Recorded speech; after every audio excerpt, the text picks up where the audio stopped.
ಪ್ರೀತಿಯ ವಿದ್ಯಾರ್ಥಿಗಳೇ, ಪ್ರಥಮ PUC ವಿದ್ಯಾರ್ಥಿಗಳಿಗೆ ಭೂಗೋಳಶಾಸ್ತ್ರದ ಆನ್ಲೈನ್ ಯೂಟ್ಯೂಬ್ ತರಗತಿಗೆ ಎಲ್ಲರಿಗೂ ಸ್ವಾಗತ. ಭೂಗೋಳಶಾಸ್ತ್ರ ಇದು ನಿಮ್ಮ ಪ್ರಥಮ PUCನಲ್ಲಿ ಒಂದು ಆಯ್ಕೆಯ ವಿಷಯವಾಗಿ ನೀವು ನೋಡ್ತಾ ಇದ್ದೀರಾ. ಸೊ ಕಾಮರ್ಸ್ ಮತ್ತು ಆರ್ಟ್ಸ್ ವಿದ್ಯಾರ್ಥಿಗಳಿಗೆ ಭೂಗೋಳಶಾಸ್ತ್ರವನ್ನ ನೀವು ಏನು ಆಯ್ಕೆ ಮಾಡ್ಕೊಂಡಿದ್ದೀರಾ, ಇದು ಒಂದು ಬಹಳ ಉತ್ತಮವಾದ ಆಯ್ಕೆ ಎಂದು ಹೇಳಲು ನಾನು ಇಷ್ಟಪಡ್ತೀನಿ. ಯಾಕೆ ಅಂತ ಹೇಳಿದ್ರೆ, ಭೂಗೋಳಶಾಸ್ತ್ರ ಈ ಒಂದು ಅಧ್ಯಯನವನ್ನ ನೀವು ನಿಮ್ಮ ಹೈಸ್ಕೂಲ್ ತರಗತಿಗಳಲ್ಲಿ ಸಮಾಜ ವಿಜ್ಞಾನದ ಒಂದು ಭಾಗವಾಗಿ ಅಧ್ಯಯನ ಮಾಡಿದ್ದೀರಾ. ಈಗ PUCನಲ್ಲಿ ಭೂಗೋಳಶಾಸ್ತ್ರವನ್ನ ಒಂದು ಐಚ್ಛಿಕ ವಿಷಯವಾಗಿ ನೀವು ಅಧ್ಯಯನ ಮಾಡ್ತೀರಾ. ಭೂಗೋಳಶಾಸ್ತ್ರ ಅನ್ನುವಂಥದ್ದು ನಾವು ಎಲ್ಲ ಕಡೆ ಇದರ ಒಂದು ಮೂಲಾಂಶಗಳನ್ನ ನೋಡ್ತೀರಾ. ಭೂಗೋಳಶಾಸ್ತ್ರ ಅನ್ನುವಂಥದ್ದು ಒಂದು ಪುಸ್ತಕದಲ್ಲೇ ಕಲಿಯುವಂತಹ ಒಂದು ವಿಜ್ಞಾನವಾಗಿ ಉಳ್ಕೊಂಡಿಲ್ಲ. ಭೂಗೋಳಶಾಸ್ತ್ರ ಅನ್ನುವಂಥದ್ದು ನಮ್ಮ ಸುತ್ತಮುತ್ತಲಿನ ನಡೆಯುವಂತಹ ಒಂದು ಭೌಗೋಳಿಕ ಪ್ರಕ್ರಿಯೆಗಳು, ನಡೆಯುವಂತಹ ಚಟುವಟಿಕೆಗಳು, ಹೀಗೆ ನಾನಾ ಅಂಶಗಳು ಒಂದಕ್ಕೊಂದು ಸೇರ್ಕೊಂಡು ಅದು ಭೂಗೋಳಶಾಸ್ತ್ರದ ಅಧ್ಯಯನವಾಗಿ ನೋಡ್ತೀವಿ. ಸೊ ಇಲ್ಲಿ ಒಂದು ಮಾತನ್ನ ಹೇಳಕ್ ಇಷ್ಟಪಡ್ತೀನಿ.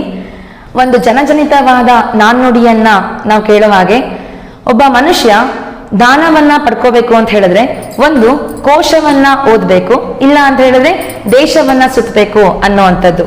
ಇಲ್ಲಿ ಭೂಗೋಳಶಾಸ್ತ್ರಕ್ಕೆ ನಾವಿದನ್ನ ಅನ್ವಯ ಮಾಡೋದಾದ್ರೆ, ಭೂಗೋಳಶಾಸ್ತ್ರ ಕೇವಲ ಪುಸ್ತಕದ ಅಧ್ಯಯನ ವಿಷಯಕ್ಕೆ ಮಾತ್ರ ಸೀಮಿತ ಆಗದೇನೆ ಇದು ಪ್ರಪಂಚದ ಜ್ಞಾನವನ್ನ ನಾವು ಪಡ್ಕೋಬೇಕು, ನಾವು ಅದರ ಒಂದು ಪ್ರಾಕ್ಟಿಕಲ್ ನಾಲೆಡ್ಜ್ ನ ಪಡ್ಕೋಬೇಕು ಅಂತ ಹೇಳಿದ್ರೆ ನಮ್ಮ ಸುತ್ತಮುತ್ತ ನಮ್ಮ ಹೊರ ಪ್ರದೇಶಗಳನ್ನ, ನಮ್ಮ ಹೊರ ಪ್ರಪಂಚದ ದೇಶಗಳನ್ನ ನಾವೇನು ನೋಡೋದ್ರ ಮೂಲಕ, ಅದ್ರ ಬಗ್ಗೆ ಮಾಹಿತಿಯನ್ನ ಪಡ್ಕೊಳ್ಳೋದ್ರ ಮೂಲಕ ಈ ರೀತಿಯಲ್ಲಿ ಭೂಗೋಳಶಾಸ್ತ್ರವನ್ನ ನಾವು ಒಂದು ಸಂಪೂರ್ಣ ಅಧ್ಯಯನವನ್ನ ನಾವು ಮಾಡಕ್ಕೆ ಸಾಧ್ಯ ಇದೆ. ಈ ರೀತಿಯಲ್ಲಿ ಭೂಗೋಳಶಾಸ್ತ್ರ ಅನ್ನುವಂಥದ್ದು ನೀವೇನು ಆಯ್ಕೆ ಮಾಡಿಕೊಂಡಿರುವಂಥದ್ದು ನಿಮಗೆ ಕುತೂಹಲವನ್ನ ಏನು ಉಂಟು ಮಾಡುತ್ತೆ. ಮಳೆ ಯಾಕೆ ಉಂಟಾಗತ್ತೆ, ಉಷ್ಣಾಂಶದ ವೈಪರೀತ್ಯ ಯಾಕೆ ಉಂಟಾಗತ್ತೆ, ಈ ಒಂದು ಮಳೆ ಮತ್ತು ಉಷ್ಣಾಂಶಕ್ಕೆ ಸಂಬಂಧಪಟ್ಟಂತೆ ನಮ್ಮ ಚಟುವಟಿಕೆಗಳು ಪೂರ್ಣವಾಗಿ ಇದರ ಮೇಲೆ ಅವಲಂಬಿತ ಆಗಿರುತ್ತೆ. ಹಾಗಾಗಿ ಭೂಗೋಳಶಾಸ್ತ್ರ ಅನ್ನುವಂಥದ್ದು ಪರಿಸರ ಜೊತೆಗೆ ಮಾನವನ ಒಂದು ವಿವಿಧ ಚಟುವಟಿಕೆಗಳ ಒಂದು ಸಂಬಂಧವನ್ನ ನೀವು ಒಂದು ಅಧ್ಯಯನದಲ್ಲಿ ಅರ್ಥ ಮಾಡ್ಕೊಳ್ತೀರಾ. ಹಾಗಾಗಿ ವಿದ್ಯಾರ್ಥಿಗಳೇ, ನೀವು ಭೂಗೋಳಶಾಸ್ತ್ರದ ಅಧ್ಯಯನವನ್ನ ಏನ್ ಮಾಡ್ತಾ ಇದ್ದೀರಾ, ಇದು ಮುಂದೆ ನಿಮಗೆ ಬಹಳಷ್ಟು ಉಪಯುಕ್ತವಾದಂತಹ ಒಂದು ಎಕ್ಸಾಮ್ಸ್ ಅಂದ್ರೆ ಕಾಂಪಿಟೇಟಿವ್ ಎಕ್ಸಾಮ್ಸ್ ಏನ್ ನೋಡ್ತೀವಿ, ಸ್ಪರ್ಧಾತ್ಮಕ ಪರೀಕ್ಷೆಗಳನ್ನ ಏನ್ ನೋಡ್ತೀವಿ, ಅದು ಡಿಪಾರ್ಟ್ಮೆಂಟ್ ಎಕ್ಸಾಮ್ಸ್ ಆಗಿರ್ಬೋದು, IAS KS ಎಕ್ಸಾಮ್ಸ್ ಆಗಿರ್ಬೋದು, ಅಥವಾ ನೀವು ಉನ್ನತ ಶಿಕ್ಷಣವನ್ನ ಪಡ್ಕೊಂಡ್ಮೇಲೆ ತಗೊಳ್ಕೊಳ್ಳುವಂತಹ ಬೇರೆ ಬೇರೆ ಒಂದು ಎಕ್ಸಾಮ್ಸ್ ಆಗಿರ್ಬೋದು, ಎಲ್ಲದರಲ್ಲೂ ಕೂಡ ಭೂಗೋಳ ಶಾಸ್ತ್ರಕ್ಕೆ ಸಂಬಂಧಪಟ್ಟಂತೆ 20% ಪ್ರಶ್ನೆಗಳಲ್ಲಿ ಬರೋದನ್ನ ನೀವು ಕಾಣ್ತೀರಾ. ಹಾಗಾಗಿ ಭೂಗೋಳಶಾಸ್ತ್ರ ನೀವು ಕೇವಲ ಇಲ್ಲಿ ಅಧ್ಯಯನಕ್ಕೋಸ್ಕರ, ನಿಮ್ಮ ಸಿಲೆಬಸ್ಗೋಸ್ಕರ ಅಧ್ಯಯನ ಮಾಡೋದಲ್ಲ, ಇದು ಒಂದು ಜ್ಞಾನದ ಭಂಡಾರವೇ ಆಗಿದೆ. ನಮ್ಮ ಸುತ್ತಮುತ್ತ ನಡೆಯುವಂತಹ ಘಟನಾವಳಿಗಳನ್ನ ತಿಳ್ಕೊಳ್ಳುವಂತಹ ಒಂದು ನಿಮಗೆ ಸುವರ್ಣಾವಕಾಶ ಅಂತ ನಾ ಇಲ್ಲಿ ಹೇಳೋದಕ್ಕೆ ಬಯಸ್ತೇನೆ. ಪ್ರಥಮ PUCನಲ್ಲಿ ನೀವು ಭೂಗೋಳಶಾಸ್ತ್ರವನ್ನ ಏನು ಅಧ್ಯಯನ ಮಾಡ್ತೀರಾ, ಸಂಪೂರ್ಣವಾಗಿ ಇಲ್ಲಿ ಒಂದು ಭೂಗೋಳಶಾಸ್ತ್ರದ ಪರಿಚಯವನ್ನ ಮಾಡ್ಕೊಳ್ತೀರಾ. ಎರಡನೇದಾಗಿ ಭೂಗೋಳಶಾಸ್ತ್ರದ ಪ್ರಮುಖ ವಿಧವಾಗಿರುವಂಥದ್ದು ಪ್ರಾಕೃತಿಕ ಭೂಗೋಳಶಾಸ್ತ್ರ ಮತ್ತು ಮಾನವಿಕ ಭೂಗೋಳಶಾಸ್ತ್ರ. ನೀವು ಪ್ರಥಮ PUCನಲ್ಲಿ ಪ್ರಾಕೃತಿಕ ಭೂಗೋಳಶಾಸ್ತ್ರಕ್ಕೆ ಸಂಬಂಧಪಟ್ಟಂತೆ ಅದರ ಕ್ಷೇತ್ರಗಳ ಬಗ್ಗೆ ಅಧ್ಯಯನ ಮಾಡ್ತೀರಾ. ಕ್ಷೇತ್ರಗಳು ಅಂದ್ರೆ ಯಾವ್ದ್ಯಾವ್ದು? ಶಿಲಾಗೋಳ, ವಾಯುಗೋಳ, ಜಲಗೋಳ ಮತ್ತು ಜೀವಗೋಳದ ಬಗ್ಗೆ ಸಂಪೂರ್ಣ ಅಧ್ಯಯನವನ್ನ ಮಾಡ್ತೀರಾ. ಇದರೊಂದಿಗೆ ನಮ್ಮ ಭಾರತಕ್ಕೆ ಸಂಬಂಧಪಟ್ಟಂತೆ ಪ್ರಾಕೃತಿಕ ಲಕ್ಷಣಗಳ ಬಗ್ಗೆ ಅಧ್ಯಯನ ಮಾಡೋದನ್ನ ನೀವು ಪಾರ್ಟ್ C ಅಲ್ಲಿ ನೋಡ್ತೀರಾ. ಈ ರೀತಿಯಲ್ಲಿ part A, part B, part C ಎಂದು ನಾವು 3 ವಿಂಗಡಣೆಗಳನ್ನ ಇಲ್ಲಿ ಮಾಡಿಕೊಂಡು ನಿಮಗೆ ಬಹಳ ಸುಲಭವಾಗಿ ಈ ಒಂದು ಕಾನ್ಸೆಪ್ಟ್ಸ್ ಅರ್ಥ ಆಗೋ ರೀತಿಯಲ್ಲಿ ನಾವು ಡಿವಿಷನ್ಸ್ ಇಲ್ಲಿ ಮಾಡಲಾಗಿದೆ. ಭೂಗೋಳಶಾಸ್ತ್ರವನ್ನ ಅಧ್ಯಯನ ಮಾಡೋದಕ್ಕೆ ಒಂದು ಸುಲಭ ಮಾರ್ಗ ಅಂದ್ರೆ ನಮ್ಮ ಪ್ರಕೃತಿ. ನಮ್ಮ ಪ್ರಕೃತಿಯೇ ನಮಗೆ ಪ್ರಯೋಗಾಲಯವಾಗಿ ನಮಗೆ ಎಲ್ಲ ಅಂಶಗಳು ಕೂಡ ನಮಗೆ ಅರ್ಥ ಆಗೋ ರೀತಿಯಲ್ಲಿ ಇದು ನಮಗೆ ಸಿದ್ಧವಾಗಿದೆ. ಈ ರೀತಿಯಲ್ಲಿ ಭೂಗೋಳಶಾಸ್ತ್ರದ ಒಂದು ಪರಿಚಯವನ್ನ ನೀವು ಮಾಡ್ಕೊಂಡಿದ್ದೀರಾ. ನಾನು ಭೂಗೋಳಶಾಸ್ತ್ರದ ಉಪನ್ಯಾಸಕಿಯಾಗಿ ನಿಮಗೆ ಈ ಎಲ್ಲ ಅಂಶಗಳನ್ನ ತಿಳಿಸ್ಕೊಡೋದಕ್ಕೆ ನನ್ನ ಕೈಲಾದಷ್ಟು ಪ್ರಯತ್ನವನ್ನ ಮಾಡ್ತೀನಿ ಅಂತ ಹೇಳಕ್ಕೆ ಇಷ್ಟಪಡ್ತೀನಿ. ಪ್ರೀತಿಯ ವಿದ್ಯಾರ್ಥಿಗಳೇ, ಭೂಗೋಳಶಾಸ್ತ್ರ ವಿಷಯದಲ್ಲಿ ಪ್ರಥಮ ಅಧ್ಯಾಯವಾಗಿರುವಂತಹ ಭೂಗೋಳಶಾಸ್ತ್ರ ಒಂದು ಅಧ್ಯಯನ, ಈ ಒಂದು ಅಧ್ಯಯನಕ್ಕೆ ಸಂಬಂಧಪಟ್ಟಂತೆ ನಾವು ಭೂಗೋಳಶಾಸ್ತ್ರದ ಒಂದು ಪರಿಚಯವನ್ನು, ಹಾಗೆಯೇ ಪ್ರಾಕೃತಿಕ ಭೂಗೋಳಶಾಸ್ತ್ರ ಅಂತ ಅಂದರೆ ಏನು, ಪ್ರಾಕೃತಿಕ ಭೂಗೋಳಶಾಸ್ತ್ರವನ್ನು ಸಮಗ್ರ ಅಧ್ಯಯನ ವಸ್ತು ಅಂತ ಯಾಕೆ ಕರಿತೀವಿ ಅಂತ ಇಲ್ಲಿ ತಿಳ್ಕೊಳ್ಳೋಣ. ವಾಟ್ ಈಸ್ ಜಿಯೋಗ್ರಫಿ, ಹಾಗೆಯೇ why geography is called as integrated discipline ಅಂತ ಯಾಕೆ ಕರಿತೀವಿ ಅಂತ ನಾವಿಲ್ಲಿ ತಿಳ್ಕೊಳ್ಳೋಣ. ಮೊದಲನೇದಾಗಿ ಭೂಗೋಳಶಾಸ್ತ್ರದ ಅರ್ಥ ಮತ್ತು ವ್ಯಾಪ್ತಿಯ ಬಗ್ಗೆ ನೋಡೋಣ. ಭೂಗೋಳಶಾಸ್ತ್ರದ ಅರ್ಥ ಅಂತ ಹೇಳಬೇಕಾದ್ರೆ ಇಲ್ಲಿ ಜಿಯೋಗ್ರಫಿ ಅಂತ ಹೇಳಿದ್ರೆ ಭೂಗೋಳಶಾಸ್ತ್ರವನ್ನು ನಾವು ಜಿಯೋಗ್ರಫಿ ಅಂತ ಹೇಳಿ ಕರಿತೀವಿ. ಭೂಗೋಳಶಾಸ್ತ್ರವನ್ನು ಜಿಯೋಗ್ರಫಿ ಅನ್ನೋ ಒಂದು ಗ್ರೀಕ್ ಪದದಿಂದ ನಾವು ತಗೊಂಡಿರೋದನ್ನ ನೋಡ್ಬೋದು. ಸೊ ಈ ಗ್ರೀಕ್ ಪದದಲ್ಲಿ ಜಿಯೋ ಮತ್ತು ಗ್ರಫಿ ಅಂತ ಹೇಳಿ ಕರೆಯುವಂಥದ್ದು ಎರಡು ವಿಭಾಗವಾಗಿ ನೋಡೋದಾದ್ರೆ, ಜಿಯೋ ಪದದ ಅರ್ಥ ಅಂತ ಹೇಳಿದ್ರೆ ಭೂಮಿ.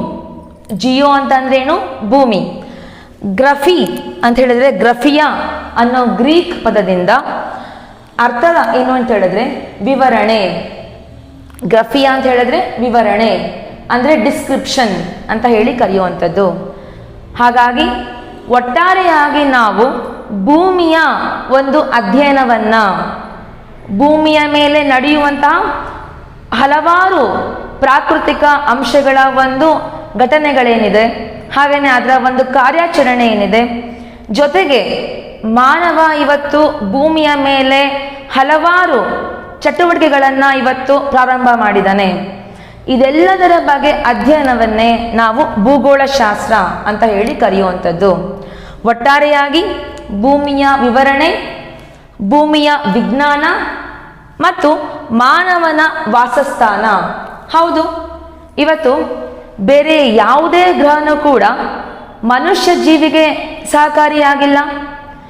ಭೂಮಿನ ನಾವು ಜೀವಿ ಗ್ರಹ ಅಂತ ಕರಿತೀವಿ. ಯಾಕೆ ಜೀವಿ ಗ್ರಹ ಕರಿತೀವಿ ಅಂತ ಹೇಳಿದ್ರೆ, ಈ ಒಂದು ಭೂಮಿಯಲ್ಲಿ ಅಸ್ತಿತ್ವವಾಗಿರುವಂತಹ ವಾಯುಗೋಳ, ಹಾಗೆಯೇ ಜಲಾಂಶ ಮತ್ತೆ ಶಿಲೆಗಳ ಒಂದು ಕಾರಣದಿಂದ ನಾವು ಭೂಮಿ ಇವತ್ತು ಮಾನವನಿಗೆ ವಾಸಸ್ಥಾನವಾಗಿ ಇವತ್ತು ಅವಕಾಶ ಮಾಡಿಕೊಟ್ಟಿದೆ. ಹೌದಾನೆ?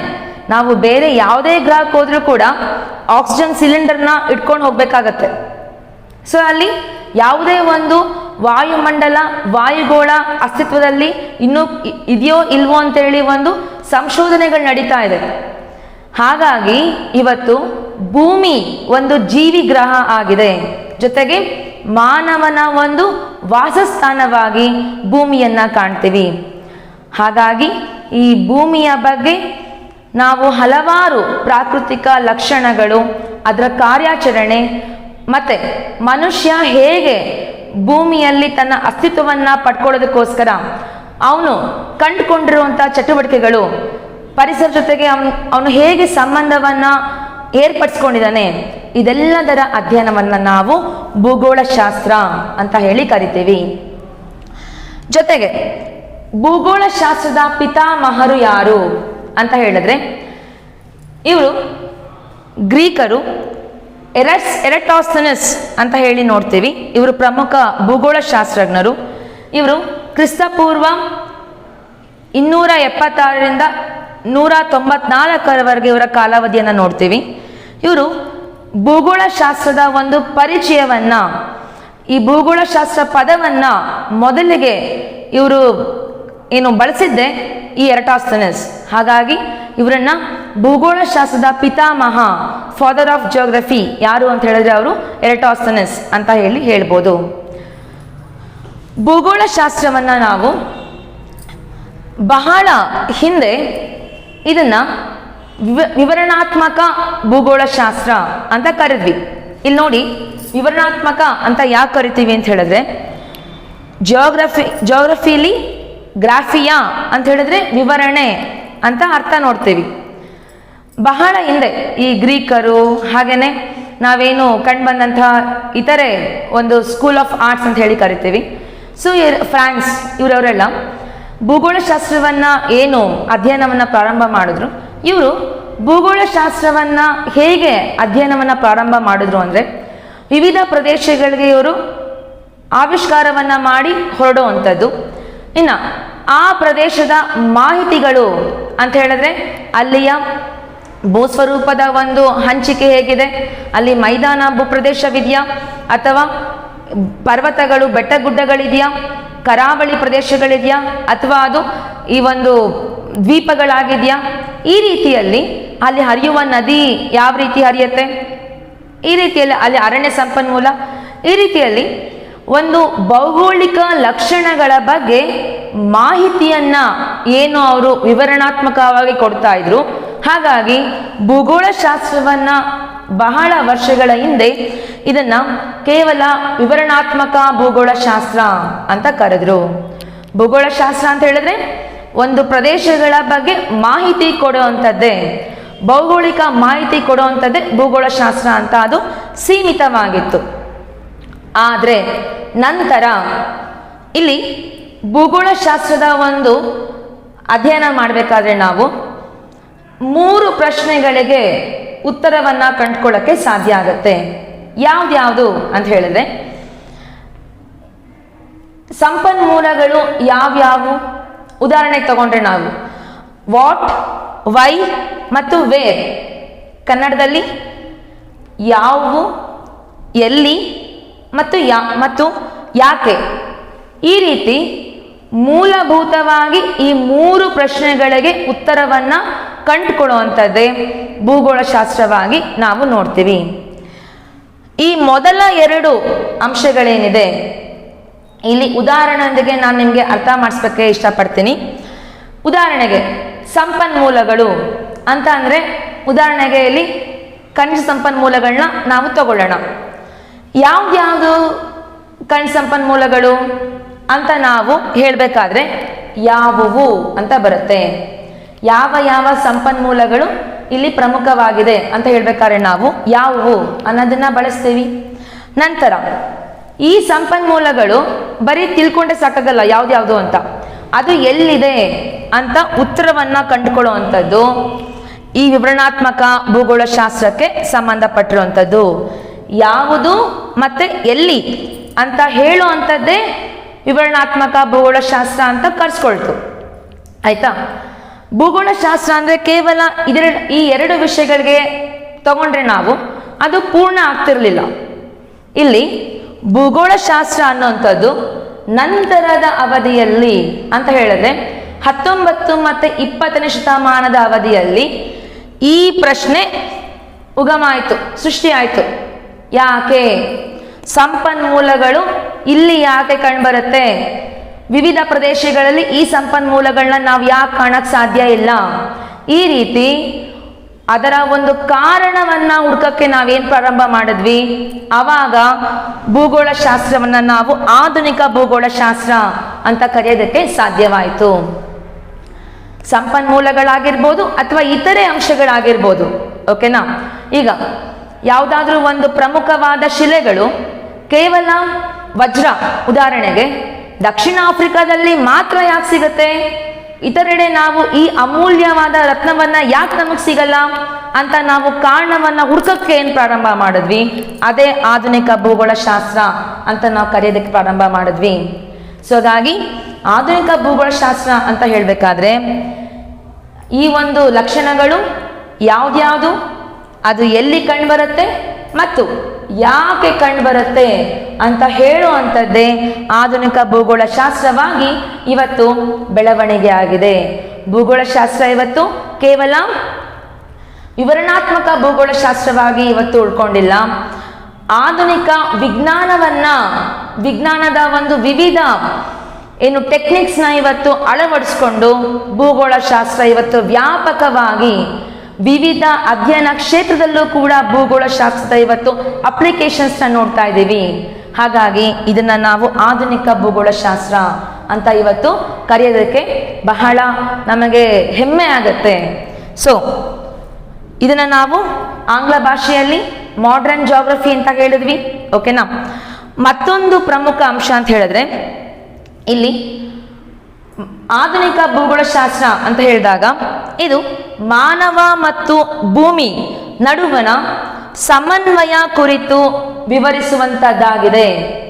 ಪರಿಸರ ಮತ್ತು ಮಾನವನ ನಡುವೆ ಇವತ್ತು ಯಾವ ರೀತಿ ಒಂದು ಅಂಡರ್ಸ್ಟ್ಯಾಂಡಿಂಗ್ ಅಂತ ಹೇಳಿದ್ರೆ ಅವನು ಹೇಗೆ ಪರಿಸರವನ್ನ ತನ್ನ ಒಂದು ಬೆಳವಣಿಗೆಗೋಸ್ಕರ ಬಳಸ್ಕೊಳ್ತಾ ಇರುವಂಥದ್ದು, ಈ ರೀತಿಯ ಒಂದು ಸಂಬಂಧವನ್ನ ಏನ್ ನೋಡ್ತೀವಿ ಅದನ್ನೇ ನಾವು ಆಧುನಿಕ ಭೂಗೋಳಶಾಸ್ತ್ರ ಅಂತ ನಾವು ಕರಿಬಹುದು. ಹಾಗೇನೆ ಮತ್ತೊಂದು ಪ್ರಮುಖ ಅಂಶ ಅಂತಂದ್ರೆ ಇಲ್ಲಿ ಭೂಗೋಳಶಾಸ್ತ್ರವನ್ನ ಎಲ್ಲ ವಿಜ್ಞಾನಗಳ ಮಾತೃ ಅಂತ ಕರಿತೀವಿ. ಇಲ್ಲಿ geography is called as mother of all science ಅಂತ ಹೇಳಿ ಇಲ್ಲಿ ಒಂದು ಪ್ರಮುಖ ಸ್ಟೇಟ್ಮೆಂಟ್ ನೋಡ್ತೀವಿ.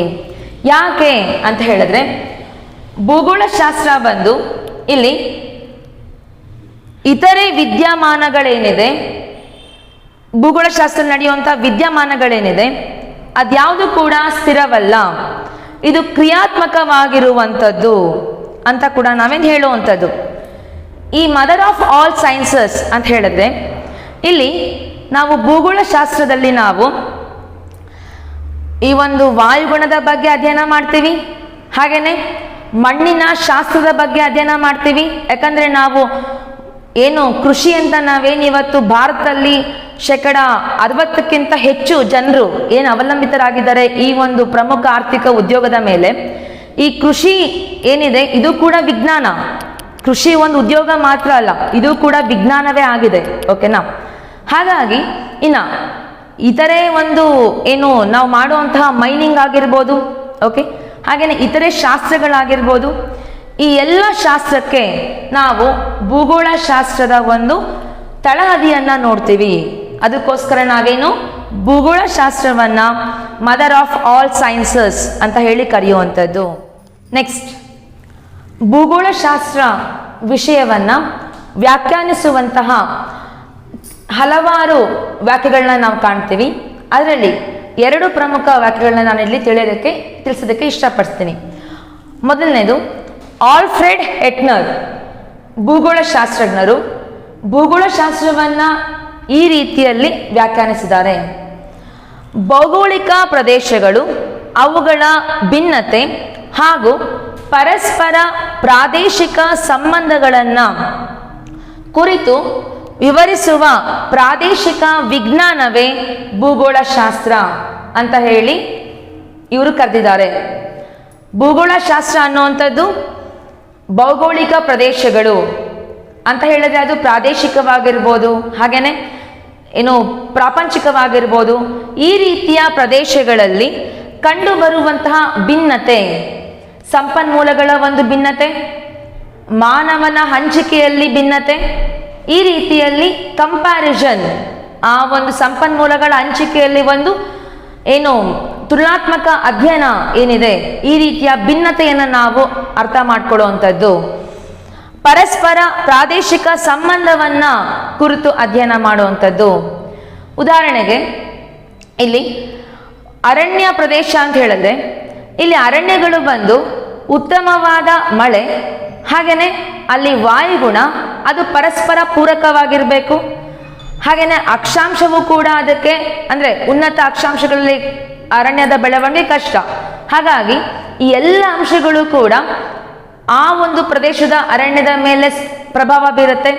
ಹಾಗಾಗಿ ಅವುಗಳ ಪ್ರಾದೇಶಿಕ ಸಂಬಂಧ, ಪರಸ್ಪರ ಸಂಬಂಧ, ವಾಯುಗುಣ, ಮಣ್ಣಿನ ಒಂದು ಹಂಚಿಕೆ, ಅಲ್ಲಿಯ ಅಕ್ಷಾಂಶ, ಈ ರೀತಿಯ ಪರಸ್ಪರ ಸಂಬಂಧವನ್ನ ಇಲ್ಲಿ ಅರ್ಥ ಮಾಡಿಕೊಳ್ಳುವಂಥದ್ದು ಭೂಗೋಳಶಾಸ್ತ್ರ ಅಂತ ಇವರು ಕರೆದಿದ್ದಾರೆ. ಯಾರು? ಆಲ್ಫ್ರೆಡ್ ಹೆಟ್ನರ್ ಅವರು. ಎರಡನೇದಾಗಿ ಆಕ್ಸ್ಫರ್ಡ್ ಡಿಕ್ಷನರಿ ಈ ಆಕ್ಸ್ಫರ್ಡ್ ಡಿಕ್ಷನರಿನಲ್ಲಿ ಹೇಳೋ ಹಾಗೆ ಭೂಗೋಳಶಾಸ್ತ್ರ ಅಂದರೆ ಏನು ಅಂತ ಹೇಳಿದ್ರೆ, ಭೂಮಿಯ ಬಾಹ್ಯ ವಲಯದ ಪ್ರಾಕೃತಿಕ ಲಕ್ಷಣಗಳು, ಅದರ ವಾಯುಗುಣ, ಸ್ವಾಭಾವಿಕ ಮತ್ತು ರಾಜಕೀಯ ವಿಭಾಗಗಳು, ಜನಸಂಖ್ಯೆ, ಉತ್ಪಾದನೆ ಮುಂತಾದ ಅಂಶಗಳ ಕುರಿತ ಅಧ್ಯಯನವೇ ಭೂಗೋಳಶಾಸ್ತ್ರವಾಗಿದೆ ಅಂತ ಇವ್ರು ಹೇಳ್ತಾರೆ. ಇಲ್ಲಿ ಭೂಮಿಯ ಬಾಹ್ಯ ವಲಯ ಅಂತ ಹೇಳಿದ್ರೆ ಏನು? ಭೂಮಿಯ ಒಂದು ಎಕ್ಸ್ಟರ್ನಲ್ ಫ್ಯೂಚರ್ಸ್ ಅಂತ ಹೇಳಿದ್ರೆ ಭೂಕವಚದ ಮೇಲೆ ಕಂಡು ಬರುವಂತಹ ಒಂದು ಅಂಶಗಳು, ವಾಯುಮಂಡಲಕ್ಕೆ ಸಂಬಂಧಪಟ್ಟಂತ ಕೆಲವಾರು ಅಂಶಗಳು, ಪ್ರಾಕೃತಿಕ ಲಕ್ಷಣಗಳು, ಅದು ಭೂಸ್ವರೂಪ ಆಗಿರ್ಬೋದು, ಇವೆಲ್ಲ ಕೂಡ ವಾಯುಗುಣ. ಸೊ ನಾವಿಲ್ಲಿ ವಾಯುಗುಣ ಅಂತ ಹೇಳಿದಾಗ ಭೂ ಮೇಲ್ಮೈಯಲ್ಲಿ ಹೊದಿಕೆಯಂತೆ ಕಂಡು ಬರುತ್ತೆ ಈ ಒಂದು ವಾಯುಗುಣ ಅಂತ ಹೇಳಿದ್ರೆ, ಈ ಒಂದು ಪರಿವರ್ತನಾ ಮಂಡಲ, ಇವೆಲ್ಲ ಕೂಡ ಸ್ವಾಭಾವಿಕ ಮತ್ತು ರಾಜಕೀಯ ವಿಭಾಗಗಳು ಅಂತ ಹೇಳಿದ್ರೆ ಈ ಒಂದು ನ್ಯಾಚುರಲ್ ಮತ್ತೆ ಪೊಲಿಟಿಕಲ್ ಈ ಒಂದು ಡಿವಿಷನ್ಸ್ ಅಂತ ನಾವೇನು ನೋಡ್ತೀವಿ. ಸೊ ಈ ಎಲ್ಲದರ ಬಗ್ಗೆ ಅಧ್ಯಯನ. ಜನಸಂಖ್ಯೆ, ಇವತ್ತು ಭೂಗೋಳಶಾಸ್ತ್ರ ಅನ್ನೋಂಥದ್ದು ಕೇವಲ ಒಂದು ಭೂಮಿಯ ಅಧ್ಯಯನ ಮಾತ್ರ ಆಗಿ ಉಳ್ಕೊಂಡಿಲ್ಲ. ಆಧುನಿಕ ಭೂಗೋಳಶಾಸ್ತ್ರ ಅನ್ನೋಂಥದ್ದು ಪರಿಸರ ಮತ್ತು ಮಾನವನ ಸಂಬಂಧವನ್ನ ಹೇಳುತ್ತೆ. ಹಾಗಾಗಿ ಜನಸಂಖ್ಯೆ, ಸೊ ಈ ಜನಸಂಖ್ಯಾ ಬೆಳವಣಿಗೆ, ಜನಸಂಖ್ಯಾ ಒಂದು ಹಂಚಿಕೆಯಲ್ಲಿ ಪ್ರಾಕೃತಿಕ ಲಕ್ಷಣಗಳು ಪ್ರಮುಖ ಪಾತ್ರವನ್ನ ವಹಿಸುತ್ತೆ. ಎತ್ತರದ ಭೂಪ್ರದೇಶಗಳಲ್ಲಿ ಜನಸಂಖ್ಯೆ ನಾವು ಹೆಚ್ಚಾಗಿ ಕಂಡುಬರಕ್ಕೆ ಸಾಧ್ಯ ಇಲ್ಲ. ಈ ರೀತಿ ಜನಸಂಖ್ಯೆನೂ ಕೂಡ ಅರ್ಥ ಮಾಡ್ಕೊಳ್ಳುವಂಥದ್ದು, ಜನಸಂಖ್ಯಾ ಲಕ್ಷಣಗಳ ಬಗ್ಗೆ ಅಧ್ಯಯನ ಮಾಡ್ಕೊಳ್ಳುವಂಥದ್ದು.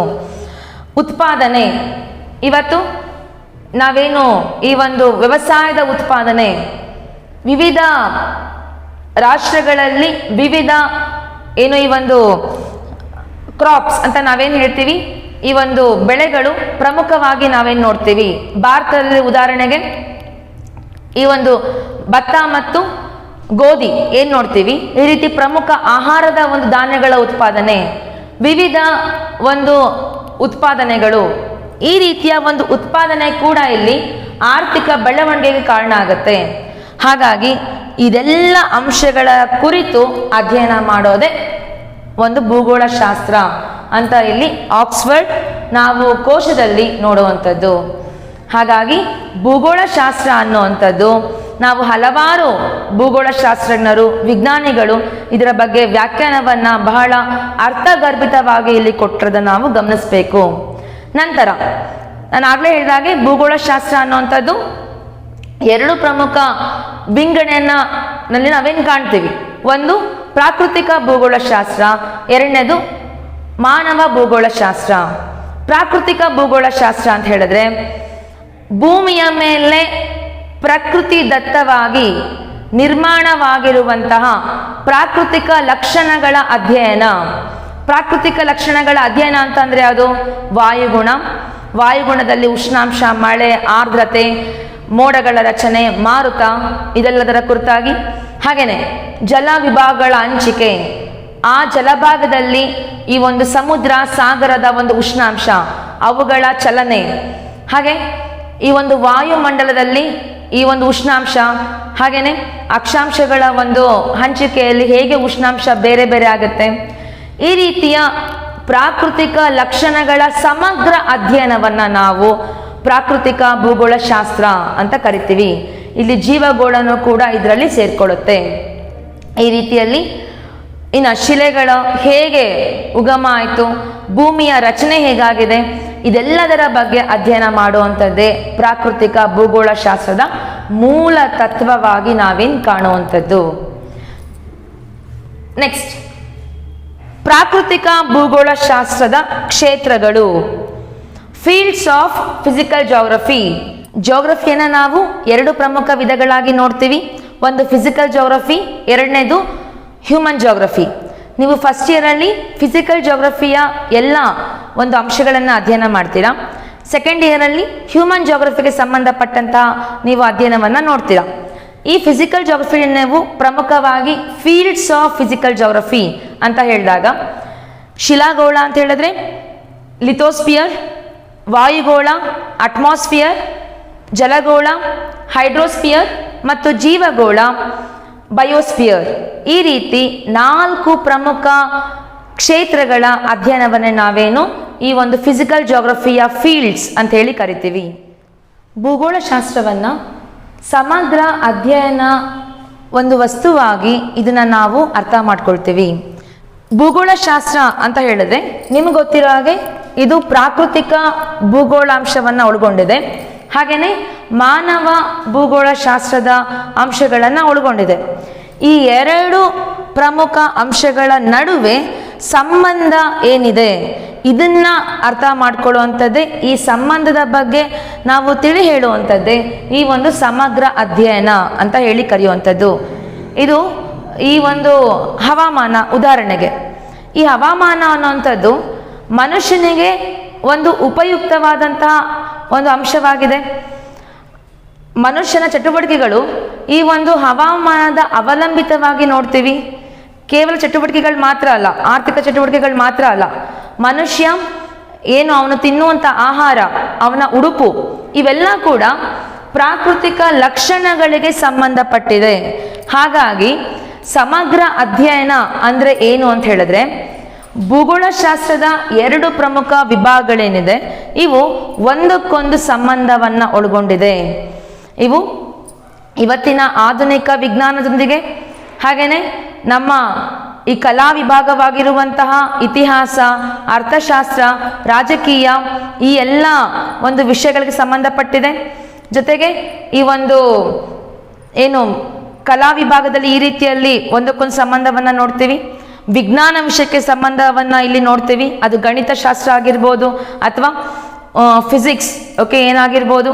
ಈ ರೀತಿಯಲ್ಲಿ ವಿವಿಧ ಶಾಸ್ತ್ರಗಳಿಗೆ ಏನು ಈ ಒಂದು ಭೂಗೋಳಶಾಸ್ತ್ರದ ವಿಷಯಗಳು, ಇದರ ಒಂದು ಅಂಶಗಳು ಏನು ಸಂಬಂಧವನ್ನು ನಾವೇನು ನೋಡ್ತೀವಿ, ಇದನ್ನೇ ಸಮಗ್ರ ಅಧ್ಯಯನ ವಸ್ತುವಾಗಿ ಭೂಗೋಳಶಾಸ್ತ್ರದ ಅಧ್ಯಯನ ಅಂತ ನಾವು ಕರೆಯುವಂಥದ್ದು. ಇಲ್ಲಿ ಮೊದಲಿಗೆ ಪ್ರಾಕೃತಿಕ ಭೂಗೋಳಶಾಸ್ತ್ರದಲ್ಲಿ ಕಂಡುಬರುವಂತಹ ಈ ಪ್ರಮುಖ ವಿಷಯಗಳು ಹೇಗೆ ಭೂಗೋಳಶಾಸ್ತ್ರದ ಒಂದು ಸಮಗ್ರ ಅಧ್ಯಯನವಾಗಿದೆ ಅಂತ ನಾವು ತಿಳಿಯೋದಕ್ಕೆ ಪ್ರಯತ್ನ ಪಡೋಣ.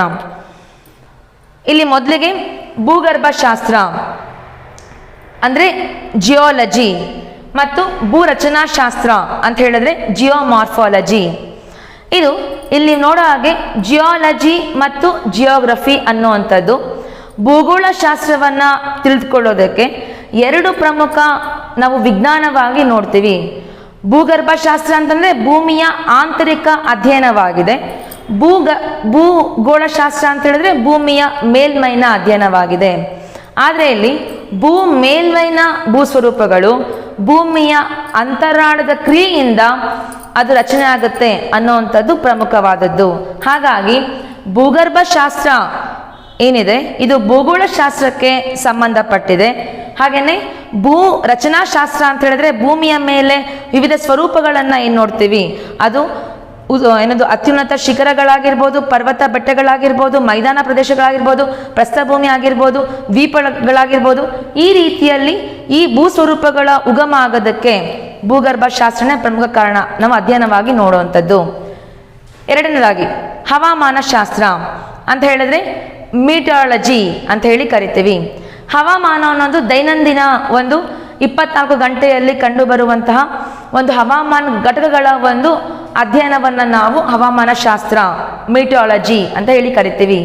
ಇಲ್ಲಿ ಆ ಒಂದು ದಿನದ ಅತ್ಯಧಿಕ ಉಷ್ಣಾಂಶ ಮತ್ತು ಇನ್ನು ಕಡಿಮೆ ಉಷ್ಣಾಂಶವನ್ನು ದಾಖಲಾಗೋದನ್ನು ನೋಡ್ತೀವಿ. ಮ್ಯಾಕ್ಸಿಮಮ್ ಟೆಂಪರೇಚರ್, ಮಿನಿಮಮ್ ಟೆಂಪರೇಚರು, ಈ ಎಲ್ಲ ಅಧ್ಯಯನ ಏನು ಭೂಗೋಳದ ಶಾಸ್ತ್ರದ ಒಂದು ಪ್ರಮುಖ ಅಂಗವಾಗಿ ನಾವೇನು ನೋಡ್ತೀವಿ. ಸೊ ಇವತ್ತು ಎಲ್ಲಾದರೂ ನಾವು ಟೂರ್ ಹೋಗಬೇಕು, ಪ್ರಯಾಣವನ್ನು ಬೆಳೆಸಬೇಕು ಅಂತ ಹೇಳಿದ್ರೆ ದೂರದ ಪ್ರದೇಶಗಳಿಗೆ ಇಲ್ಲಿ ಹವಾಮಾನವನ್ನು ನಾವು ತಿಳ್ಕೊಂಡು ಅಲ್ಲಿ ನಾವು ಪ್ರಯಾಣವನ್ನು ಬೆಳೆಸೋದನ್ನು ಇಲ್ಲಿ ನಾವು ನೋಡ್ತೀವಿ. ಯಾಕಂದರೆ ಬಹಳ ಮುಖ್ಯ ಇದು. ತುಂಬ ಮಳೆ ಎಲ್ಲ ಇದ್ದಾಗ ಬಹಳ ದೂರ ಪ್ರದೇಶಗಳಿಗೆ ಹೋಗೋದಕ್ಕೆ ಯಾರು ಕೂಡ ಪ್ಲ್ಯಾನ್ ಮಾಡಲ್ಲ. ಹಾಗಾಗಿ ಮನುಷ್ಯನ ಒಂದು ಆಲೋಚನೆಗಳು, ಅವನ ಚಟುವಟಿಕೆಗಳು ಹವಾಮಾನ ಶಾಸ್ತ್ರವನ್ನು ಅವಲಂಬಿಸಿದೆ. ಮೂರನೇದು ವಾಯುಗುಣಶಾಸ್ತ್ರ. ವಾಯುಗುಣಶಾಸ್ತ್ರ ಅಂತ ಹೇಳಿದ್ರೆ ಕ್ಲೈಮೆಟಾಲಜಿ. ವಾಯುಗುಣ ಅನ್ನುವಂಥದ್ದು ದೀರ್ಘವಾಗಿ ಅಂತ ಹೇಳಿದ್ರೆ ಈ ಹವಾಮಾನದ ಘಟಕಾಂಶಗಳ ಸಾರಾಸಾರಿ ಅಂಶವನ್ನೇ ನಾವೇನು 30 ವರ್ಷಗಳ ದೀರ್ಘಕಾಲವಾಗಿ ನಾವೇನು ನೋಡ್ತೀವಿ ಅದನ್ನು ವಾಯುಗುಣ ಅಂತ ಕರಿತೀವಿ. ವಾಯುಗುಣ ಅನ್ನೋದು ಒಂದು ಅತ್ಯಂತ ವಿಶಾಲ ಪ್ರದೇಶದಲ್ಲಿ ಕಂಡುಬರುವಂತಹ ಹವಾಮಾನದ ಸರಾಸರಿ ಅಂಶವನ್ನೇ ನಾವೇನು ವಾಯುಗುಣ ಅಂತ ಹೇಳಿ ಕರೆಯುವಂಥದ್ದು. ಇದನ್ನು ನಾವು ಕ್ಲೈಮೆಟಾಲಜಿ ಅಂತ ಹೇಳಿ ಕರಿತೀವಿ. ವಾಯುಗುಣ ಅಂತ ಅಂದಾಗ ನಾವಿದು ವಿವಿಧ ಪ್ರದೇಶಗಳಲ್ಲಿ ದೀರ್ಘ ಸಮಯದಲ್ಲಿ ವಾಯುಗುಣದ ಬದಲಾವಣೆ ಉಂಟಾಗೋದನ್ನು ನಾವಿಲ್ಲಿ ಗಮನಿಸ್ಬೋದು. ನಂತರ ಜಲಶಾಸ್ತ್ರ ಅಂತ ಹೇಳಿದ್ರೆ ಹೈಡ್ರಾಲಜಿ. ಭೂಮಿಯ ಮೇಲ್ಮೈಯಲ್ಲಿ 71% ನಾವೇನು ಜಲರಾಶಿಯನ್ನು ನೋಡ್ತೀವಿ. ಇದು ಭೂಮಿಯ ಮೇಲ್ಮೈನ ಒಂದು ಮಳೆ ಉಂಟಾಗೋದಕ್ಕೆ, ಹಾಗೆಯೇ ಈ ಒಂದು ಜನರ ಒಂದು ವ್ಯವಸಾಯ ಏನಿದೆ ಇದೆಲ್ಲದರ ಮೇಲೆ ಪರಿಣಾಮ ಬೀರುತ್ತೆ. ಉದಾಹರಣೆಗೆ ನಮ್ಮ ಮಾನ್ಸೂನ್, ಭಾರತದಲ್ಲಿ ಉಂಟಾಗುವಂತಹ ನೈಋತ್ಯ ಮಾನ್ಸೂನ್, ಇದು ನಮ್ಮ ಇಡೀ ಆರ್ಥಿಕ ಒಂದು ಚಟುವಟಿಕೆಯನ್ನು ನಿರ್ಧಾರ ಮಾಡುತ್ತೆ. ಮಾನ್ಸೂನ್ ಅನ್ನುವಂಥದ್ದು ವ್ಯವಸಾಯವನ್ನು, ಆ ಒಂದು ವರ್ಷದ ಉತ್ಪಾದನೆಯನ್ನು, ವ್ಯವಸಾಯ ಉತ್ಪಾದನೆಯನ್ನು ನಿರ್ಧಾರ ಮಾಡುತ್ತೆ. ಹಾಗಾಗಿ ಜಲಶಾಸ್ತ್ರ ಅನ್ನೋದು ಕೇವಲ ಸಾಗರಗಳ ಹಂಚಿಕೆ, ಏನು ಸಮುದ್ರದ ಹಂಚಿಕೆ ಇದನ್ನು ಮಾತ್ರ ನೋಡೋದಲ್ಲ. ಸಾಗರ ಅಂತ ಹೇಳಿದಾಗ ಅಲ್ಲಿ ಉಷ್ಣಾಂಶ, ಅವುಗಳ ಒಂದು ಸಾಗರ ಪ್ರಚಲನ, ಪ್ರವಾಹಗಳು ಇವೆಲ್ಲ ಕೂಡ ಭೂಮಿಯ ಮೇಲ್ಭಾಗ ಅಂದರೆ ಭೂ ಸ್ವರೂಪವನ್ನು ಕೂಡ ಇದು ನಿರ್ಧರಿಸುತ್ತೆ, ಇಲ್ಲಿಯ ವಾಯುಗುಣವನ್ನು ನಿರ್ಧರಿಸುತ್ತೆ. ನೆಕ್ಸ್ಟ್ ಶಿಲಾಶಾಸ್ತ್ರ, ಶಿಲೆಗಳ ಅಧ್ಯಯನ. ಅಂದರೆ ಶಿಲಾಗೋಳದ ಅಧ್ಯಯನ. ಇಲ್ಲಿ ಶಿಲೆಗಳು ಹೇಗೆ ನಿರ್ಮಾಣ ಆಗಿದೆ, ಖನಿಜಗಳು ಹೇಗೆ ನಿರ್ಮಾಣ ಆಗಿದೆ ಅಂತ ನೀವು ತಿಳಿಯುವಂಥದ್ದು. ನೀವು ಮುಂದಿನ ಅಧ್ಯಯನದಲ್ಲಿ ಅಧ್ಯಾಯ 3ರಲ್ಲಿ ಇದನ್ನು ನೋಡ್ತೀರಾ ನೀವು, ರೈಟ್? ಶಿಲಾಶಾಸ್ತ್ರ ಅಂತ ಹೇಳಿದ್ರೆ ನಾವು ಇಂಗ್ಲೀಷಲ್ಲಿ ಇದನ್ನು ಲಿಥಾಲಜಿ ಅಂತ ಕರೆಯುವಂಥದ್ದು. ಜೀವಶಾಸ್ತ್ರ. ಜೀವಶಾಸ್ತ್ರ ಅಂತ ಹೇಳಿದ್ರೆ ಬಯೋಲಜಿ. ಭೂಮಿಯ ಮೇಲೆ ಅಸ್ತಿತ್ವದಲ್ಲಿ ಕಂಡುಬರುವಂತಹ ಮನುಷ್ಯ, ಸಸ್ಯಗಳು ಮತ್ತು ಪ್ರಾಣಿ, ಈ ಎಲ್ಲ 3 ಜೈವಿಕ ಅಂಶಗಳೇನು ನೋಡ್ತೀವಿ ಇದನ್ನು ನಾವು ಜೀವಶಾಸ್ತ್ರ ಅಂತ ಹೇಳಿ ಕರೆಯುವಂಥದ್ದು. ಇದರಲ್ಲಿ 2 ಪ್ರಮುಖ ವಿಧಗಳಾಗಿ ನೋಡ್ತೀವಿ, ಸಸ್ಯಶಾಸ್ತ್ರ ಮತ್ತು ಪ್ರಾಣಿಶಾಸ್ತ್ರ, ಬಾಟನಿ ಮತ್ತು ಝುವಾಲಜಿ. ನೆಕ್ಸ್ಟ್ ಮಣ್ಣಿನ ಶಾಸ್ತ್ರ ಅಂತ ಹೇಳಿದ್ರೆ ಪೆಡಾಲಜಿ, ಸಾಯಿಲ್ ಜಾಗ್ರಫಿ ಅಂತಲೂ ಕೂಡ ಕರೆಯುವಂಥದ್ದು. ಸೊ ಮಣ್ಣಿನ ಶಾಸ್ತ್ರ ಅಂತ ಹೇಳಿದಾಗ ಶಿಲೆಗಳ ಶಿಲೀಕರಣದಿಂದ ಮಣ್ಣು ರಚನೆ ಆಗುತ್ತೆ. ಹಾಗೆಯೇ ವಿವಿಧ ರಾಜ್ಯಗಳಲ್ಲಿ, ವಿವಿಧ ರಾಷ್ಟ್ರಗಳಲ್ಲಿ ನಾವು ಬೇರೆ ಬೇರೆ ವ್ಯವಸಾಯ ಒಂದು ಬೆಳೆಗಳನ್ನು ಬೆಳಿತೀವಿ. ಈ ಬೆಳೆಗಳ ಒಂದು ವೈವಿಧ್ಯತೆಗೆ ಕಾರಣ ಏನು ಅಂತಂದರೆ ಅದು ಮಣ್ಣಿನ ವೈವಿಧ್ಯತೆ, ಹಾಗೆಯೇ ಇಲ್ಲಿ ವಾಯುಗುಣದ ಒಂದು ವಿವಿಧತೆಯನ್ನು ಕೂಡ ನಾವು ಇದಕ್ಕೆ ಕಾರಣ ಅಂತ ಹೇಳ್ಬೋದು. ಜೀವ ಪರಿಸರ ಶಾಸ್ತ್ರ ಅಂತ ಹೇಳಿದ್ರೆ ಎಕಾಲಜಿ. ಇಲ್ಲಿ ಮನುಷ್ಯ ಮತ್ತು ಪರಿಸರದ ಸಂಬಂಧವನ್ನು ನಾವು ಇಲ್ಲಿ ಅಧ್ಯಯನ ಮಾಡುವಂಥದ್ದು, ಇದಕ್ಕೆ ಎಕಾಲಜಿ ಅಂತ ಹೇಳಿ ಕರಿತೀವಿ. ಪರಿಸರ ಭೂಗೋಳ ಶಾಸ್ತ್ರ, ಎನ್ವಿರಾನ್ಮೆಂಟಲ್ ಜಿಯೋಗ್ರಫಿ. ಪರಿಸರದ ಪ್ರಮುಖ ಘಟಕಗಳು ಅಂತ ನಾವೇನು ನೋಡ್ತೀವಿ, ಈ ಎಲ್ಲ ಅಧ್ಯಯನದ ಬಗ್ಗೆ ವಾಯುಮಂಡಲ ಆಗುವಂಥ ಮಾಲಿನ್ಯ, ಜಲಗೋಳ, ಹಾಗೆ ಬಹಳ ಅಂಶಗಳನ್ನು ಇಲ್ಲಿ ಅಧ್ಯಯನ ಮಾಡ್ತೀವಿ. ನಾವು ಏನು ಪ್ರಾಕೃತಿಕ ಭೂಗೋಳ ಶಾಸ್ತ್ರದಲ್ಲಿ ಮೂಲಾಂಶಗಳೇನು ಅಧ್ಯಯನ ಮಾಡ್ತೀವಿ ಅದು ಈ ಪರಿಸರ ಭೂಗೋಳ ಶಾಸ್ತ್ರವಾಗೂ ಕೂಡ ನಾವು ನೋಡ್ಬೋದು.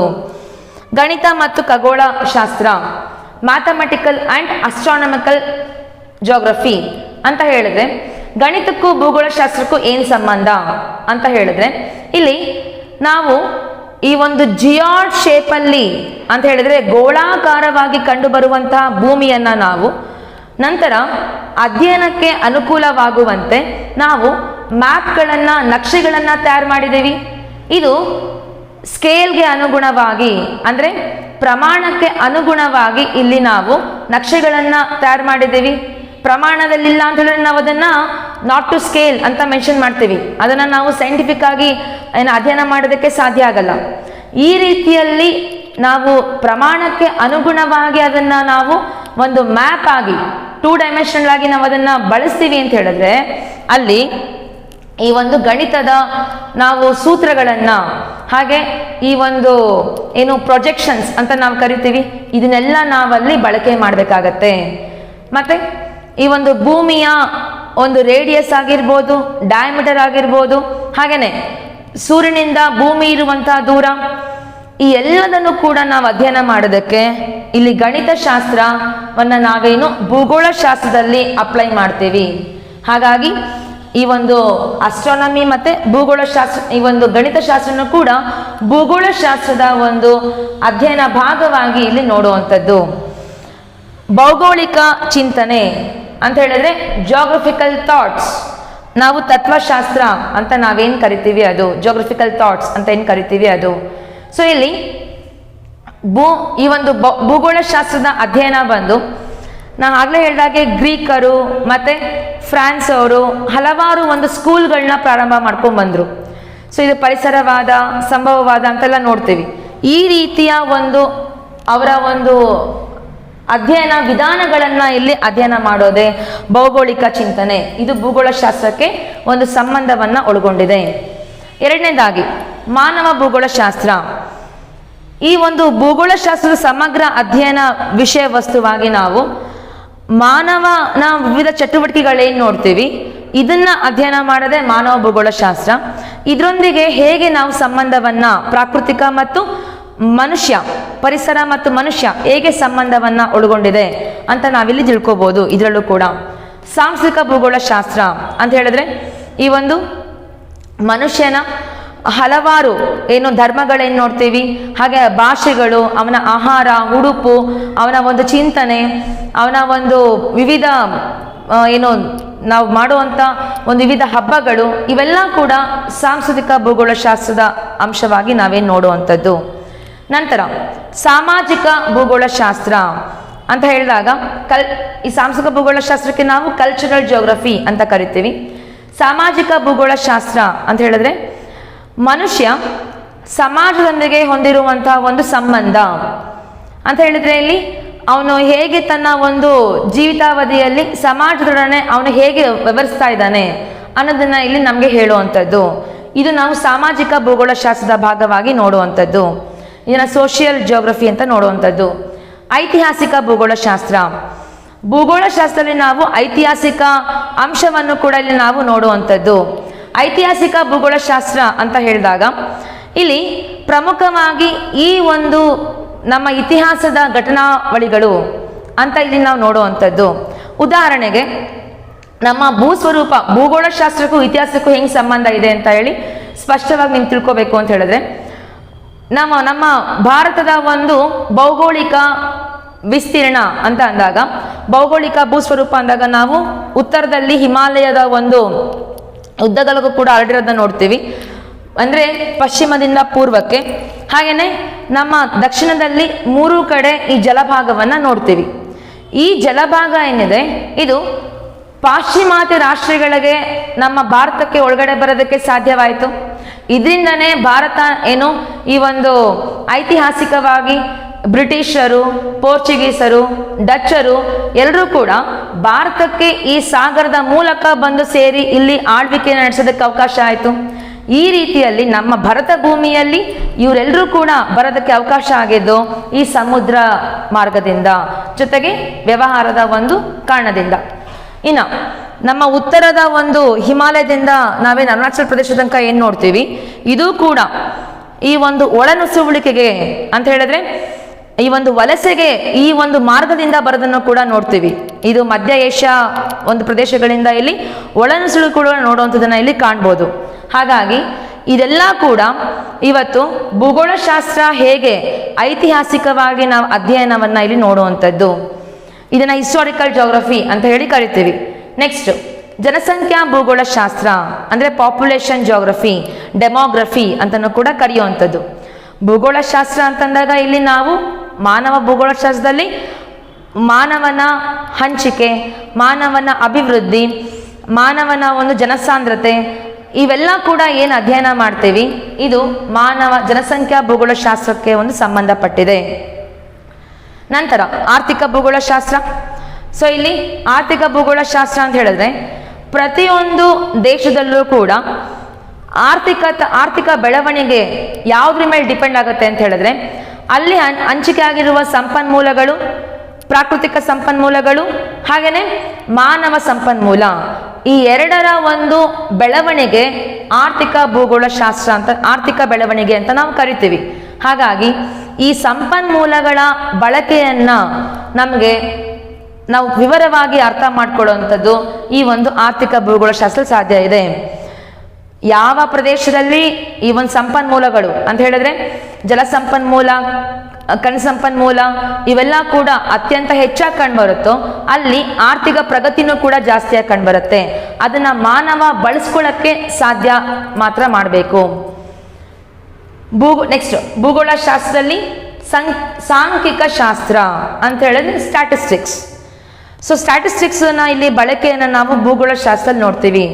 ಸೊ ಸಂಶೋಧನೆಗಳೇನಿದೆ, ಇವತ್ತು ನಾವು ಮಾಡುವಂಥ ಜನಸಂಖ್ಯಾ ಭೂಗೋಳಶಾಸ್ತ್ರ ಸಂಶೋಧನೆಗಳೇನಿದೆ, ಇದೆಲ್ಲ ನಾವು ಒಂದು ಅಧ್ಯಯನ ಮಾಡಿ ಮಾಹಿತಿಗಳನ್ನ ಏನು ಕಲೆ ಹಾಕ್ತೀವಿ, ಈ ಮಾಹಿತಿಯನ್ನು ಕಲೆ ಹಾಕಿದ ನಂತರ ಇದರ ಒಂದು ಅನಾಲಿಸಿಸ್ ಅಂತ ನಾವೇನು ಮಾಡ್ತೀವಿ, ಆ ಅನಾಲಿಸಿಸ್ಗೆ ನಾವೇನು ಈ ಒಂದು ಸಂಖ್ಯಾಶಾಸ್ತ್ರದ ಒಂದು ವಿವಿಧ ಅಂಶಗಳನ್ನು ಇಲ್ಲಿ ಬಳಸ್ಕೊಳ್ಳುವಂಥದ್ದು, ಮೀನ್, ಮೀಡಿಯಂ, ಮೋಡ್, ಸ್ಟ್ಯಾಂಡರ್ಡ್ ಡಿವಿಯೇಷನ್ ಅಂತ ನಾವೇನು ಕರೀತೀವಿ ಅದನ್ನೆಲ್ಲ ಬಳಸ್ಕೊಂಡು ಒಂದು ರಿಸಲ್ಟ್ನ ನಾವೇನು ಪಡ್ಕೊಳ್ತೀವಿ. ಈ ರೀತಿ ಸಂಖ್ಯಾಶಾಸ್ತ್ರ ಬಂದು ಈ ಒಂದು ಮಾನವಿಕ ಅಧ್ಯಯನಕ್ಕೆ ಇದು ಬಹಳ ಉಪಯುಕ್ತವಾಗಿದೆ. ಇದಲ್ಲದೆ ಇವತ್ತು ಅತ್ಯಾಧುನಿಕವಾಗಿ ನಾವು ಕಂಡುಹಿಡಿದಿರುವಂತಹ ಒಂದು GIS ಮತ್ತೆ ಕಂಪ್ಯೂಟರ್ ಟೆಕ್ನಾಲಜೀಸ್ ಏನಿದೆ, GIS ಅಂತ ಹೇಳಿದ್ರೆ ಇದನ್ನ ನಾವು ಜಿಯೋಗ್ರಫಿಕಲ್ ಇನ್ಫಾರ್ಮೇಶನ್ ಸಿಸ್ಟಮ್ ಅಂತ ಕರಿತೀವಿ. GPS ಇನ್ನ ರಿಮೋಟ್ ಸೆನ್ಸಿಂಗ್ ಅಂತ ಹೇಳಿದ್ರೆ ದೂರ ಸಂವೇದಿ ಉಪಕರಣಗಳು.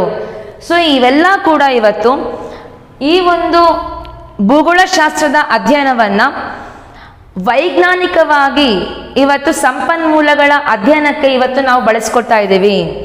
ಸಂಪನ್ಮೂಲಗಳ ಒಂದು ಬಳಕೆ, ಅದರ ಹಂಚಿಕೆ, ಅದರ ಮಾಲಿನ್ಯ ಇವುಗಳನ್ನೆಲ್ಲ ನಾವು ಅತ್ಯಂತ ಕರಾರುವಕ್ಕಾಗಿ ನಾವು ಅಧ್ಯಯನ ಮಾಡೋದಕ್ಕೆ ಈ ಸಾಫ್ಟ್ವೇರ್ ಅನ್ನ ಬಳಸ್ತಾ ಇದ್ದೀವಿ.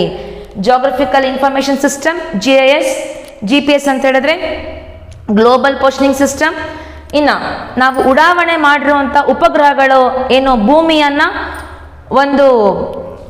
ಡೈರೆಕ್ಟ್ ಆಗಿ ಒಂದು ಸೆನ್ಸ್ ಮಾಡ್ತಾ ಇದೆ, ಯಾವುದೇ ಅದರ ಭೌತಿಕ ಸಂಪರ್ಕವಿಲ್ಲದನೇ ಸೆನ್ಸ್ ಮಾಡ್ತಾ ಇದಕ್ಕೆ ನಾವು ರಿಮೋಟ್ ಸೆನ್ಸಿಂಗ್ ಅಂತ ಹೇಳಿ ಕರಿತೀವಿ. ಈ ಎಲ್ಲದರ ಬಳಕೆಯನ್ನ ನಾವು ಭೂಗೋಳಶಾಸ್ತ್ರದಲ್ಲಿ ಅಧ್ಯಯನ ಕ್ರಮವಾಗಿ ಬಳಸ್ತಾ ಇದ್ದೀವಿ. ಹಾಗಾಗಿ ಭೂಗೋಳಶಾಸ್ತ್ರವನ್ನ ನಾವು ಸಮಗ್ರ ಅಧ್ಯಯನ ಅಂತ ಕರೆಯೋದಕ್ಕೆ ಸಾಧ್ಯ ಇದೆ. ಭೂಗೋಳಶಾಸ್ತ್ರ ಅಧ್ಯಯನದಲ್ಲಿ ಭೂಗೋಳಶಾಸ್ತ್ರದ ಪರಿಚಯವನ್ನ ನೀವು ಅರ್ಥ ಮಾಡ್ಕೊಂಡಿದ್ದೀರಾ. ಈ ತರಗತಿಗೆ ನೀವೇನು ಅಧ್ಯಯನ ಮಾಡಿದ್ದೀರಾ ಅದಕ್ಕೆ ಸಂಬಂಧಪಟ್ಟಂಥ ಪ್ರಶ್ನೆಗಳನ್ನು ಇಲ್ಲಿ ನೀವು ಉತ್ತರಿಸಿ ಇಟ್ಕೊಳ್ಳುವಂಥದ್ದು ಒಳ್ಳೆಯದು. ಮೊದಲಿಗೆ ಭೂಗೋಳಶಾಸ್ತ್ರವನ್ನು ಅರ್ಥೈಸಿ. What is geography? ಆಧುನಿಕ ಭೂಗೋಳಶಾಸ್ತ್ರ ಎಂದರೇನು? Define modern geography. ಜೀವ ಭೂಗೋಳಶಾಸ್ತ್ರವೆಂದರೇನು? What is biological geography? ಭೂಗೋಳಶಾಸ್ತ್ರವನ್ನು ಭೂಮಿಯ ವಿಜ್ಞಾನ ಎಂದು ಏಕೆ ಕರೆಯುತ್ತಾರೆ? Why geography is called as earth science? ಭೂಗೋಳಶಾಸ್ತ್ರದ ಪಿತಾಮಹರು ಯಾರು? Who is called the father of geography? ಭೂಗೋಳಶಾಸ್ತ್ರದ ಎರಡು ಪ್ರಮುಖ ವಿಭಾಗಗಳು ಯಾವುವು? Name the two important divisions of geography. ಪ್ರಾಕೃತಿಕ ಭೂಗೋಳಶಾಸ್ತ್ರದ ಕ್ಷೇತ್ರಗಳು ಯಾವುವು? Mention the fields of physical geography. ಭೂಗೋಳಶಾಸ್ತ್ರ ವಿಷಯವನ್ನು ಸಮಗ್ರ ಅಧ್ಯಯನ ವಿಷಯವಸ್ತು ಎನ್ನುವುದನ್ನು ಚರ್ಚಿಸಿ. Discuss the geography as interdisciplinary subject